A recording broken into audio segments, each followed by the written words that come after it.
Le saviez-vous? Plus de 50 millions de bijoux sont vendus en France chaque année. Cette attirance pour les bijoux n'est pas nouvelle.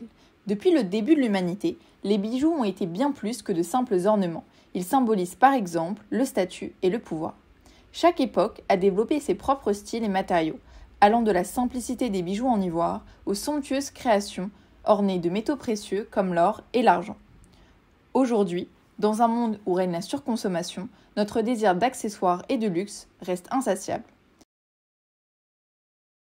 Cependant, les matières premières nécessaires à la fabrication de ces trésors se raréfient.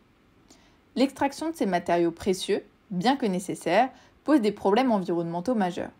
Cette exploitation requiert une déforestation massive pour agrandir les mines, l'utilisation de produits toxiques qui rendent les sols stériles et une émission importante de CO2.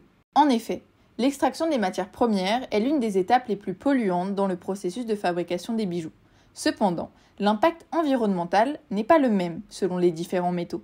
Par exemple, la production d'une tonne d'acier entraîne l'émission de 2 tonnes de CO2 par tonne extraite et raffinée, tandis que la production d'une tonne d'or génère plus de 5000 tonnes de CO2. C'est donc pourquoi il faut minimiser l'utilisation des matières précieuses. Face à ce défi, l'industrie du bijou s'adapte en mettant l'accent sur des solutions innovantes, parmi lesquelles on retrouve le plaquage. La galvanoplastie est une des techniques de plaquage les plus répandues dans l'industrie du bijou. C'est un processus qui vise à recouvrir le bijou d'une fine couche métallique de 3 à 5 microns.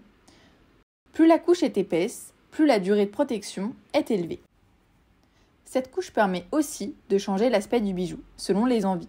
Cette technique permet donc de créer des bijoux esthétiques tout en utilisant moins de matériaux précieux et en prévenant la corrosion et l'usure, offrant ainsi une alternative plus durable et économique. Mais en pratique, comment fonctionne réellement la galvanoplastie ? Suivant le principe d'une pile électrolytique, on utilise un courant électrique pour déposer des ions métalliques sur la surface d'une pièce. Lorsqu'un courant est appliqué, les ions métalliques se dirigent vers la pièce et se déposent sur sa surface, créant ainsi une couche uniforme d'épaisseur contrôlée. Afin de garantir la qualité et le rendu final, le choix de l'électrolyte, de la température et de la concentration de la solution, ainsi que de la densité du courant utilisé durant le processus sont nécessaires. Prenons un exemple. Imaginons un bijou en cuivre. Celui-ci va s'oxyder au contact d'humidité suivant ses réactions. Cela va noircir le métal, mais aussi changer ses propriétés mécaniques. En effet, cela vient de leur configuration électronique. Les métaux nobles, tels que le palladium, ayant une couche de valence complète, sont stables. A l'inverse, les métaux ordinaires, tels que le cuivre, ne respectent pas ce critère et s'oxydent.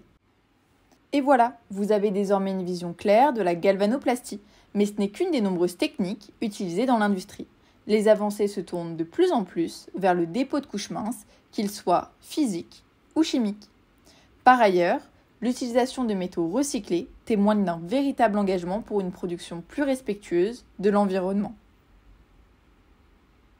Auriez-vous cru que la création de vos bijoux nécessitait autant de savoir-faire ? Si vous avez aimé la vidéo, n'hésitez pas à la liker et à la partager.